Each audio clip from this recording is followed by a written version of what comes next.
Chers auditeurs, bonjour. Bienvenue dans la saison 1 Best-of de Comme d'Archi, le podcast qui vous ouvre les portes du monde fascinant de l'architecture. Je suis Anne-Charlotte Deponte, je suis multicasquette parce que je suis ancrée dans nos racines avec un doctorat en histoire de l'architecture et une activité d'auteur publiée, parce que je suis ancrée dans l'actualité avec mon agence de com dédiée à l'architecture Charlotte Deponte et parce que je suis préoccupée par l'avenir, bien sûr, m'attachant à valoriser toute démarche percutante en faveur d'un avenir durable. Retrouvons-nous chaque semaine pour comprendre comment l'architecture est fabriquée, comment elle influence considérablement nos vies et la nature. Pour cela, nous interviewons des spécialistes, nous abordons des thèmes différents et nous apprenons à regarder les projets dans leur diversité et leur contexte. Pour vous offrir le meilleur, Philippe Henry, ingénieur son, est aux commandes techniques du podcast. Merci d'être avec moi aujourd'hui et maintenant, place au talent. Bienvenue dans Comme d'Archi. Nous recevons aujourd'hui Anastasia Elrous, architecte libanaise. Bonjour Anastasia. Bonjour. Vous arrivez du Liban ? C'est ça, j'arrive du Liban directement. Et j'étais en taxi et le taxi m'a dit « Ah, vous venez du pays du soleil ». J'ai dit « Pour le moment, c'est dur ».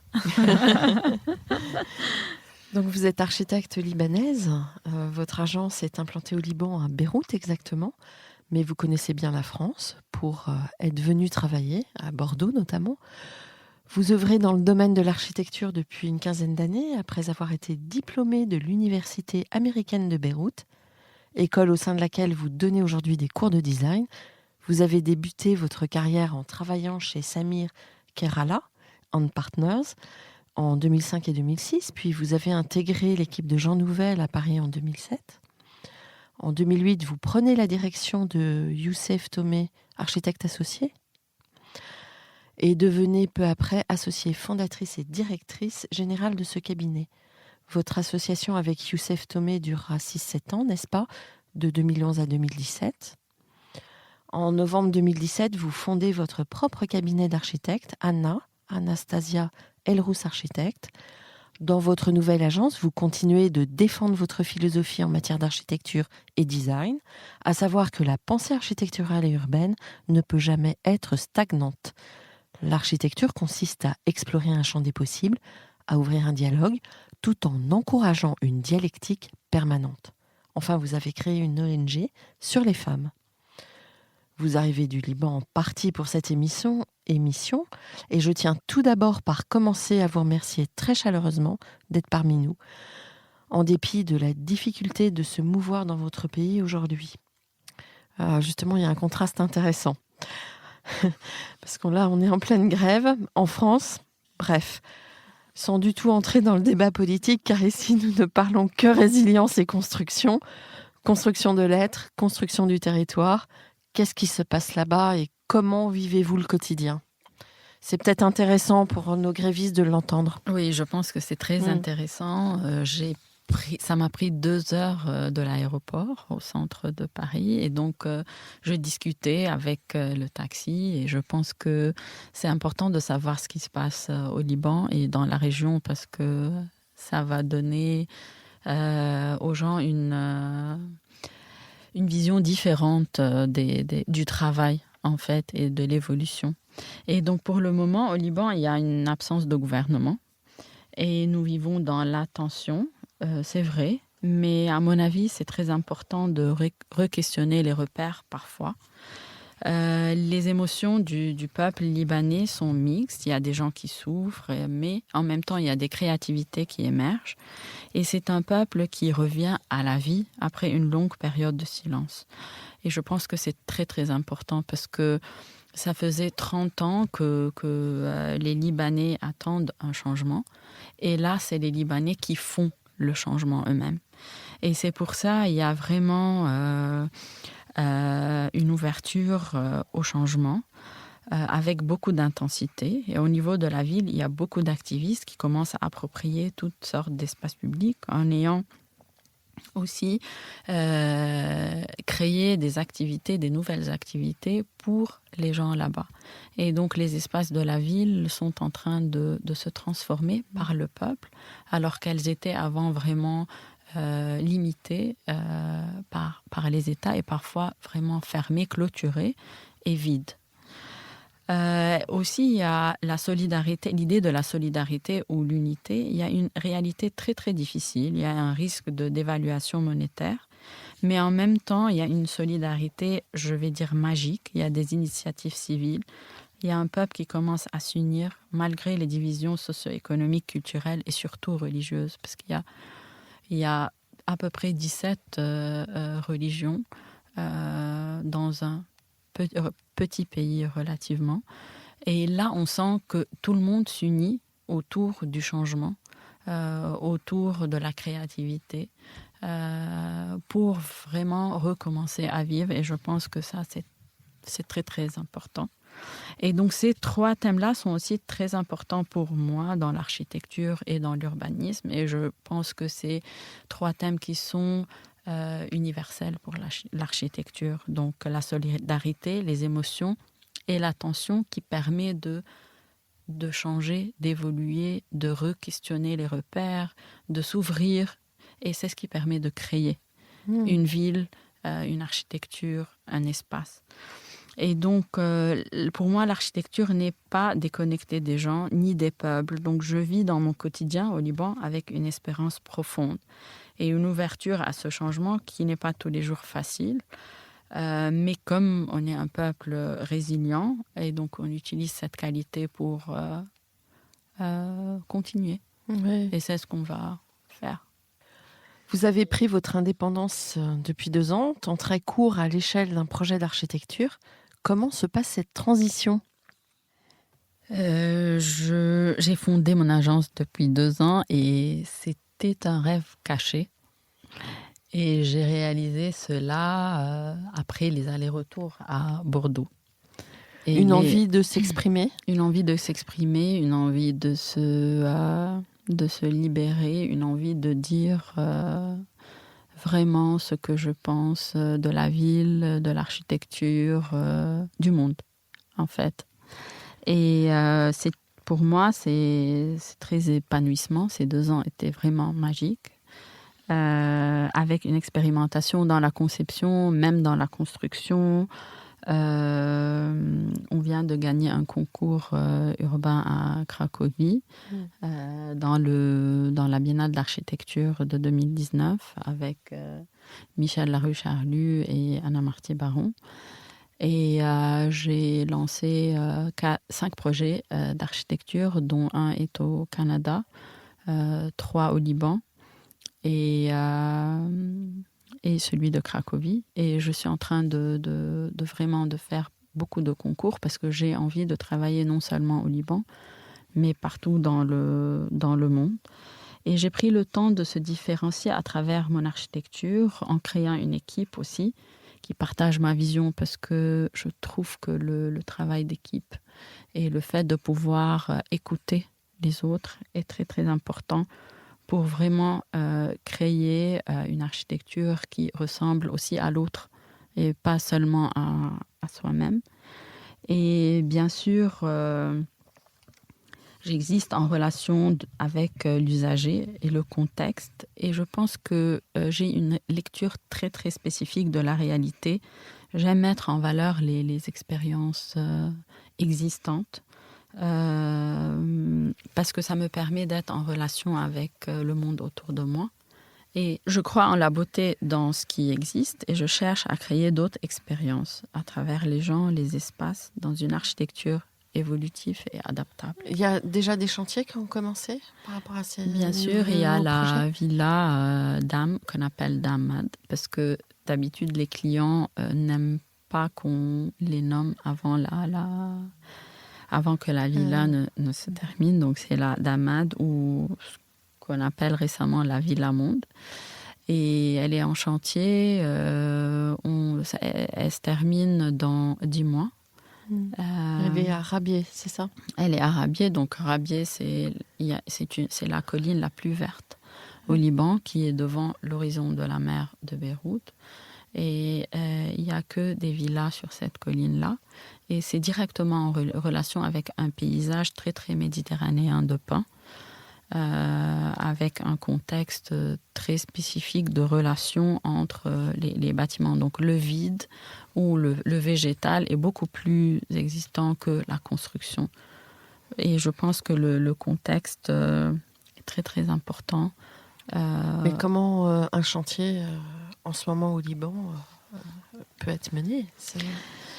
C'est pas trop difficile, hein? Est-ce que ça a beaucoup retardé le temps du chantier? Non, du tout. Je pense qu'on trouve on est habitué à trouver directement des façons de s'adapter à tout. Et on n'a pas arrêté un jour de travailler. Parce je pense que et même le côté, les gens si je veux dire créatifs et les initiations civiles ne veulent pas que le pays s'arrête. Et donc on s'est entraidés pour que les chantiers, celui-là et d'autres, ne s'arrêtent pas. Elle va être livrée quand? Elle va être livrée en mi-2021. Donc disons en février 2021. D'accord. Donc là c'est le début? C'est le début, oui. Ouais. Du chantier. C'est le début du chantier. Donc vous menez des projets au Liban et en France, certes, mais aussi au Mexique, au Canada, en Roumanie, à Dubaï. Vous avez parlé des concours, mais comment arrive-t-on à gagner ces concours et accéder à cette commande internationale avec seulement 2 ans d'indépendance? Pour moi, l'architecture est universelle. Et quand on travaille sur soi, on peut s'adapter à plusieurs cultures qui sont différentes, apprendre à écouter le lieu, les gens. Je pense qu'on peut accéder à beaucoup de commandes de cette façon-là et à vraiment essayer et à faire. Et à ne pas avoir peur de peut-être on ne va pas gagner le concours ou c'est trop difficile. Mais je pense qu'il faut vraiment essayer. Et même s'il y a des pays qui sont très, très différents culturellement, il faut visiter, comprendre, faire une recherche. Et en fait, aussi, j'aime découvrir de nouveaux lieux, rencontrer des gens dans la vie de tous les jours. Ceci me permet aussi de comprendre beaucoup et de créer. Et mes 13 ans de parcours international en architecture, comme vous l'avez déjà mentionné, m'ont permis de rencontrer beaucoup de personnes qui m'ont inspirée, qui m'ont aidée, qui m'ont influencée. Donc j'ai gardé des liens professionnels très très positifs, ce qui a facilité mon indépendance. Et ceci a permis aussi à de nouveaux porteurs de projets de venir vers moi grâce à cette ouverture et à ce pouvoir facile d'adaptation et à lire vraiment le lieu. Donc des magnifiques projets? Des projets, je vais dire des magnifiques projets, mais des projets aussi qui re-questionnent la façon de vivre.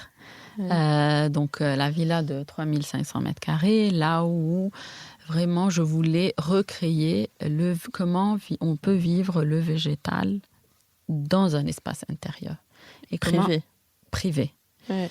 Et donc, l'idée des jardins intimes, des jardins secrets, des jardins un peu intermédiaires entre le public et le privé, comment on relie la route principale à la villa. Donc, tout tourne autour de l'expérience, mais avec une tension qui ressemble beaucoup au pays, au contexte, aux clients et bien sûr à moi-même. Donc c'est la tension qui fait créer, c'est la tension positive qui fait créer, qui crée l'expérience, et c'est la relation entre le bâti et le non bâti qui permet à créer cette villa monde. Et donc les habitants sentent que l'expérience ne se termine jamais. C'est tout le temps en évolution. Donc, vous évoquiez tout à l'heure votre équipe, donc une petite équipe. Vous êtes combien? On est 6 à l'agence et j'aimerais bien que l'agence... j'aimerais bien qu'on grandisse en termes d'échelle, mais j'aimerais bien qu'on travaille, qu'on garde le côté humain.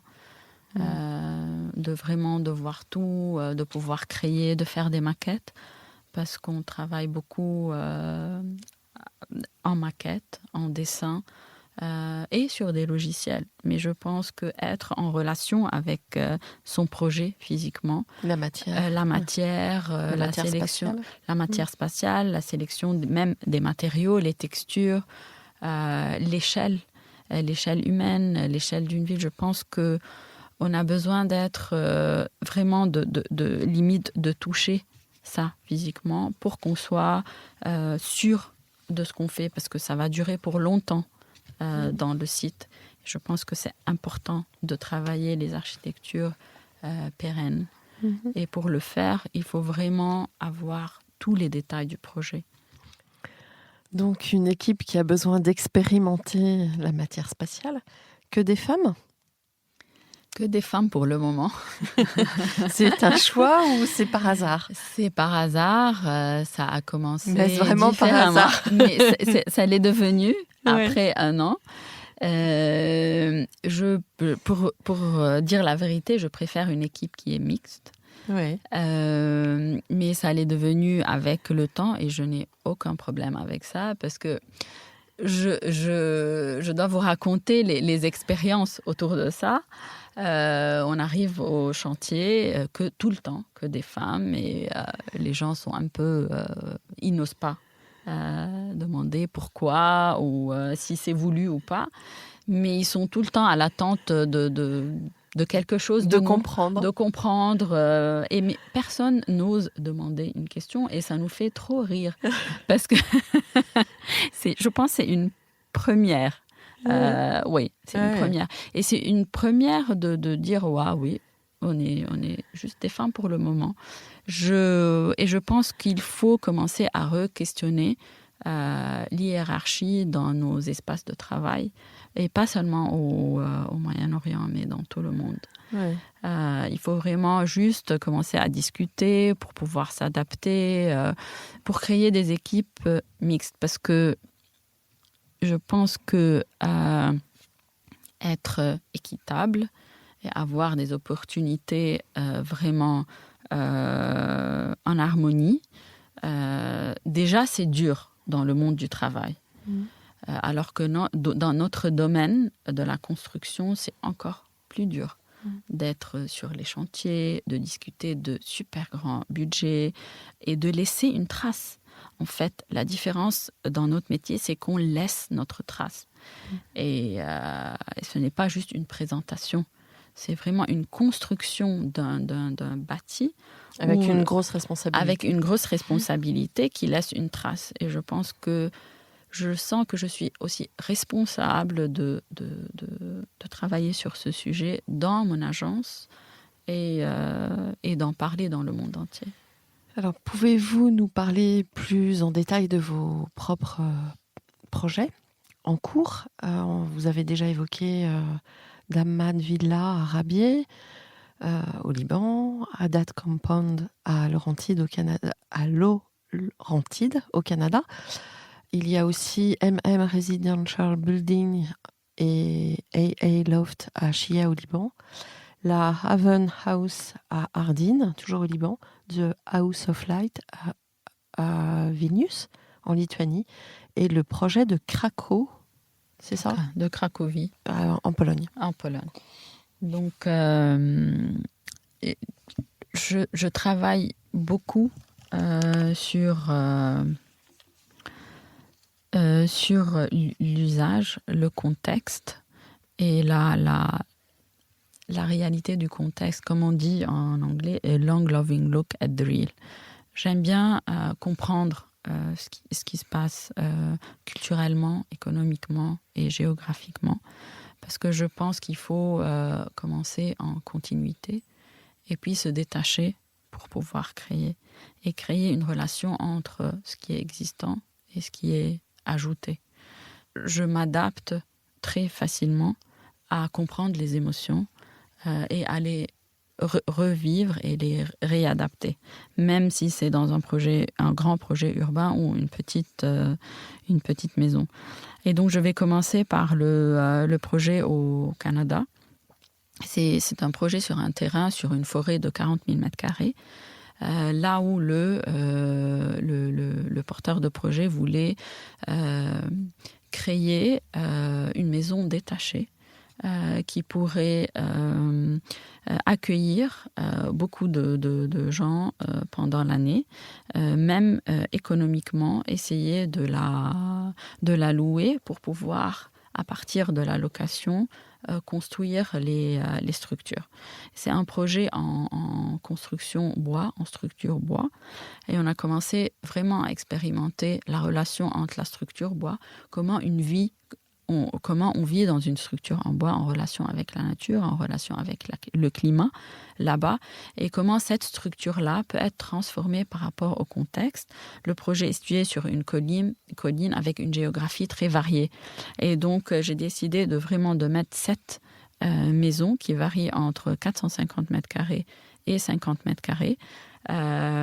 Des maisons sur pilotis, une maison qui est complètement en pente, et cette pente-là, elle est vraiment affichée par la structure en bois. Et cette structure-là, elle porte les chambres qui sont suspendues et ouvertes vers le ciel. Et donc l'idée, c'est de recréer une expérience paysagère dans une architecture qui est structurelle à la base. Et on a fait beaucoup on a fait beaucoup d'expérimentations avec le bois. On est arrivé à un moment où le prix de sortie du bois a été équivalent à 500 € par m², parce qu'on utilise le bois en structure, en matériaux de finition finale, de l'intérieur et de l'extérieur. Et je pense que l'idée de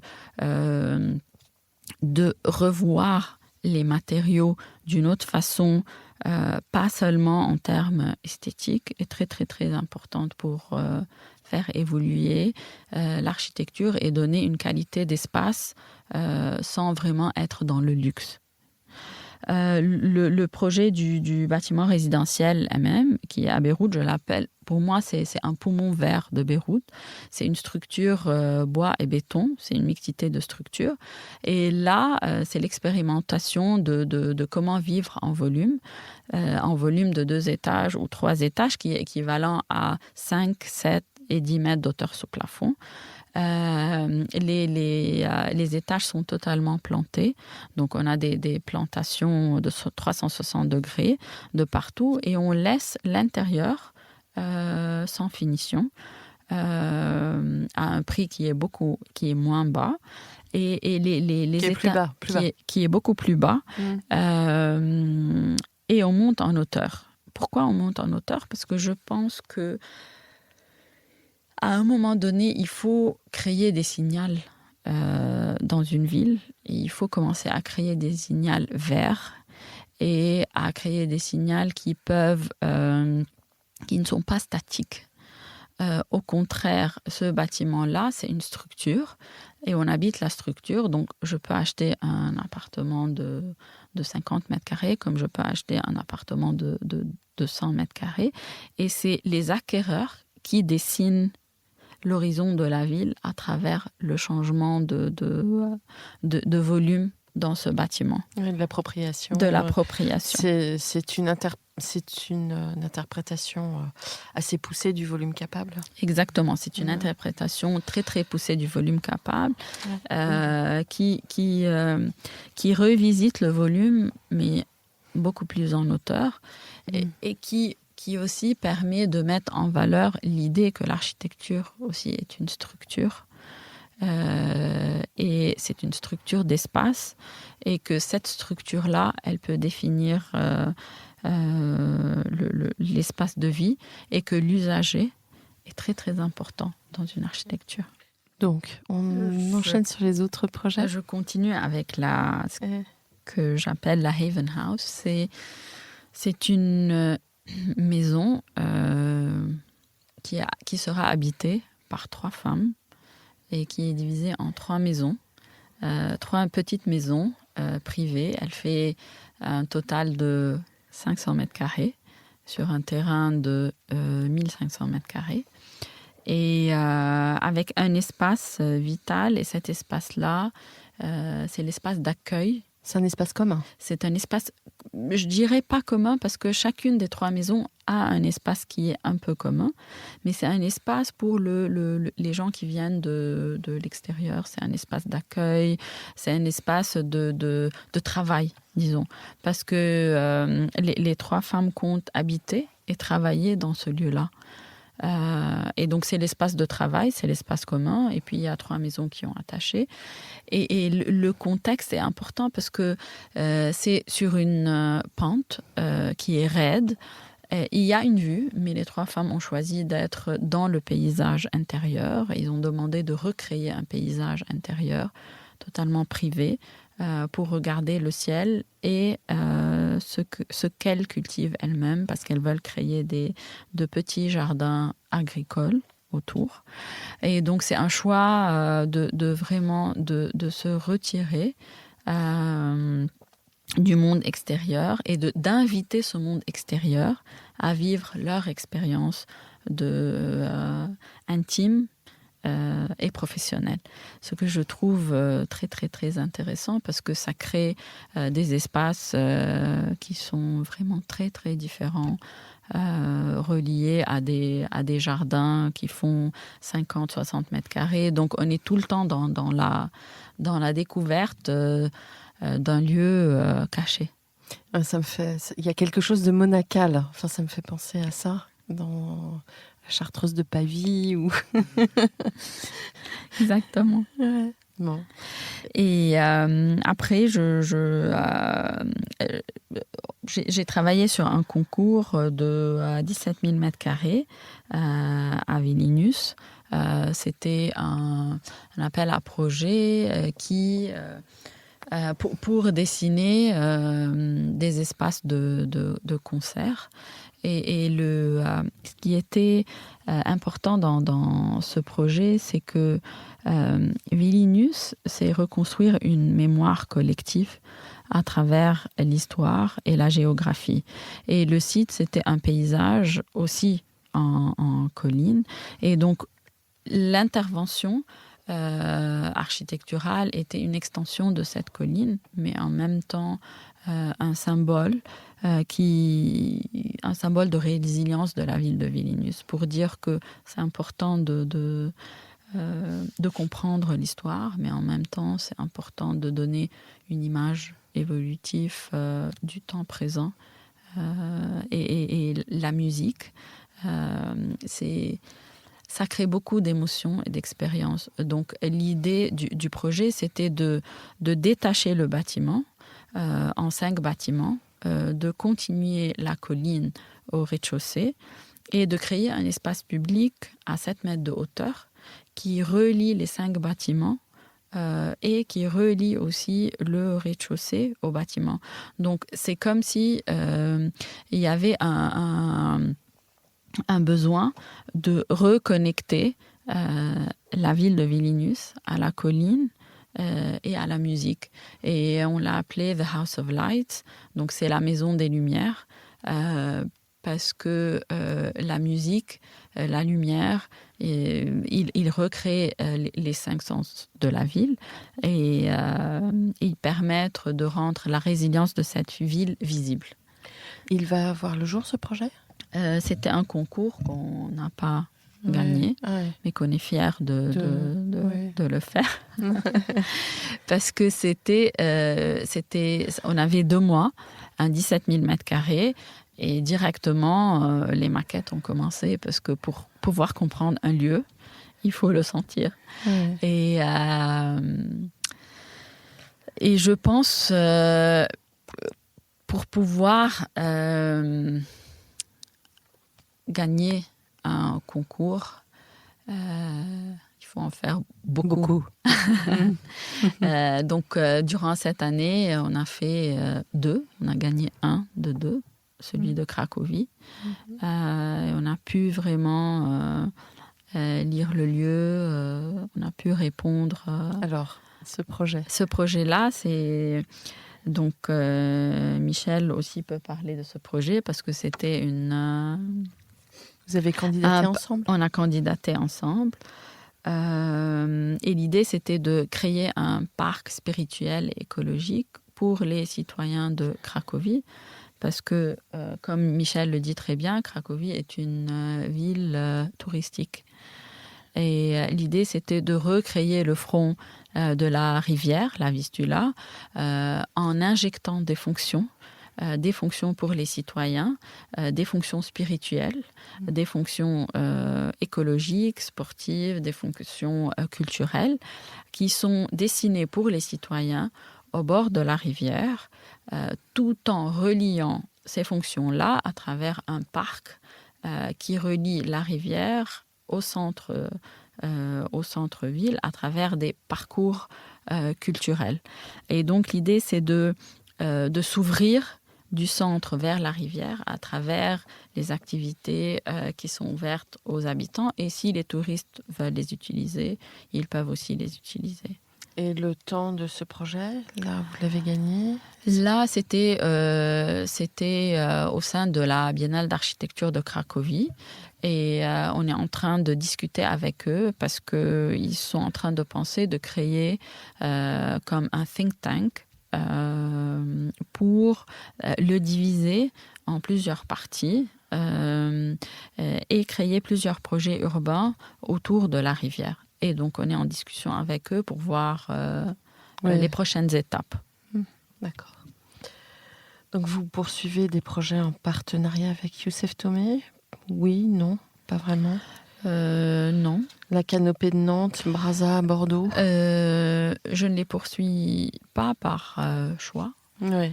Parce que je pense que déjà, ces deux projets me tiennent beaucoup à cœur. Parce que j'étais vraiment en charge du quartier Brazza à Bordeaux dès le début et du projet de la canopée à Nantes.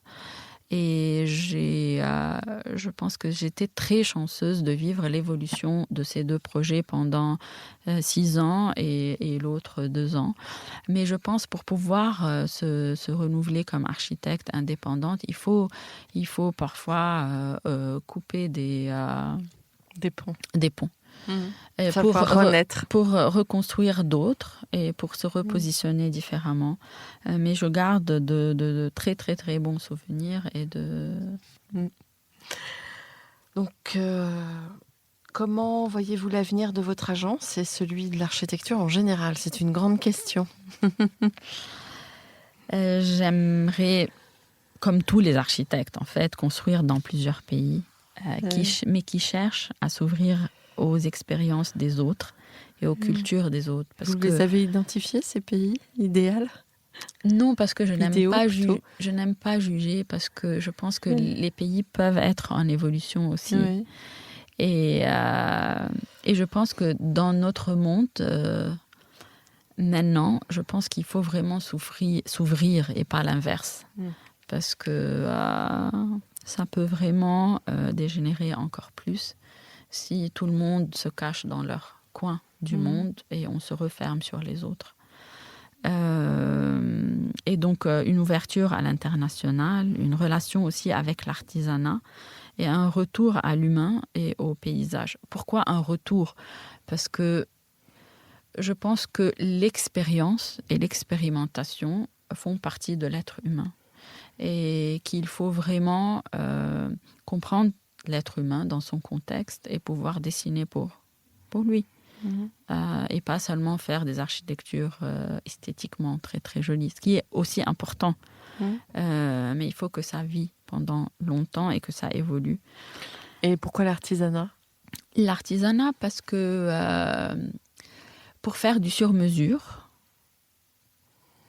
et pas cher, accessible à tout le monde, il faut comprendre comment les choses se font structurellement, en termes de détails, en termes de matériaux. Donc, si on est tout le temps il y a une usine de béton ou de bois qui est là et on est obligé de travailler avec eux, là, on ne peut pas ni re-questionner les prix, ni les façons de construire, ni les techniques, ni rien.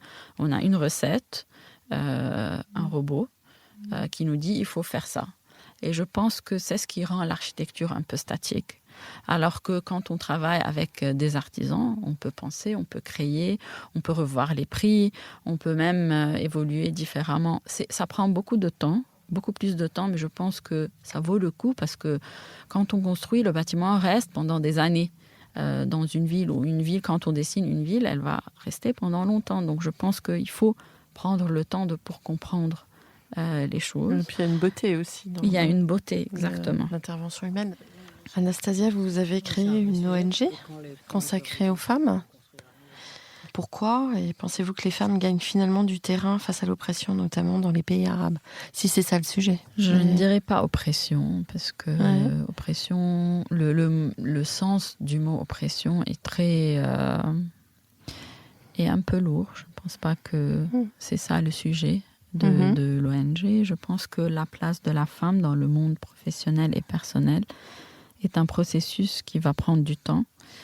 Et c'est vrai que nous vivons dans un monde patriarcal, surtout au Moyen-Orient, depuis longtemps. Mais le défi est chez les femmes elles-mêmes, leur perception de soi, leur capacité à prendre des risques, de se mettre en valeur, de proclamer leur place avec beaucoup de rigueur et de transparence. Et à mon avis, les femmes ne doivent pas se cacher, en fait. Et je parle de ça de mon expérience personnelle et des plusieurs recherches qu'on a fait au sein de l'ONG qui s'appelle Welsh. Welsh en libanais, ça veut dire un chantier de construction. Et je pense que les espaces de travail doivent s'adapter naturellement aux besoins des femmes et des hommes de tout âge. D'où les discussions, les retraites, les mamans. Doivent s'ouvrir sur l'humain dans sa globalité. Sur l'humain dans sa globalité, et pas seulement une ouverture aux femmes. Et je pense que les femmes, avec ou sans famille, de toutes les nationalités, dans n'importe quelle profession, il faut qu'elles osent plus. Il faut oublier un peu l'image qu'il faut projeter. Il faut expérimenter, je pense. Il y a beaucoup de peur. Beaucoup de peur, mais pas de l'oppression. Il y a beaucoup de peur parce que historiquement, c'était comme ça. Et je pense qu'il faut essayer. Il faut essayer. Il faut vraiment aussi créer un système de solidarité. Pas seulement entre les femmes et les hommes, mais aussi entre les femmes elles-mêmes. Parce que plusieurs fois, l'arrêt, c'est chez les femmes. Quel conseil donnez-vous à vos étudiants par rapport à la mouvance permanente ?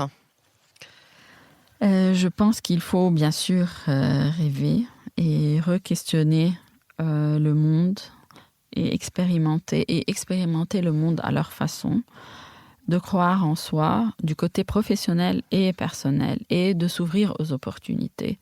Et je pense qu'il faut beaucoup travailler. Beaucoup. Mais il faut tout essayer parce que ça ne marchera pas. Et en travaillant, parfois ça marche, parfois pas. Il y a beaucoup de doutes, beaucoup de moments difficiles, beaucoup de peur, beaucoup de solitude dans notre métier en fait. Mais le fait de décider d'être architecte, je vous le promets, ça vaut le coup. Et une fois, mon client de la Villa Monde, Damad, qui est très très avant-garde, et c'était mon premier client seul. Donc, il m'a dit... voilà, vous allez souffrir avec moi. Mais le processus va être très créatif et je vais prendre du risque autant que le vôtre. Donc, si vous prenez beaucoup de risques, je vais prendre le même risque que vous en tant que client. Et je pense que c'est vraiment le résultat est merveilleux. Et la façon de concevoir, d'expérimenter un projet qui est tout le temps en évolution est un rêve d'architecte. Donc il faut chercher ces gens-là, il faut travailler. Ouais.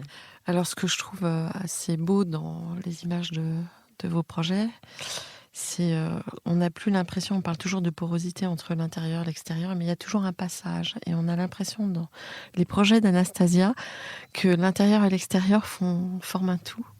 Voilà. C'est ça. Oui, c'est une histoire, en fait. Ouais. C'est que l'extérieur et l'intérieur racontent tout le temps une histoire qui change. Un mot de la fin ? Ça vaut le coup. Ouais. Merci beaucoup pour votre témoignage.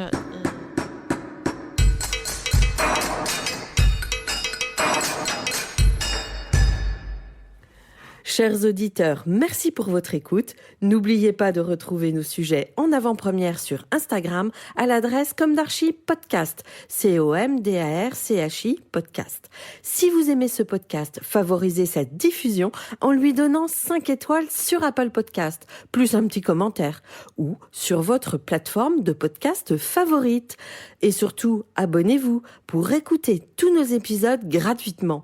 À bientôt, et d'ici là, prenez soin de vous.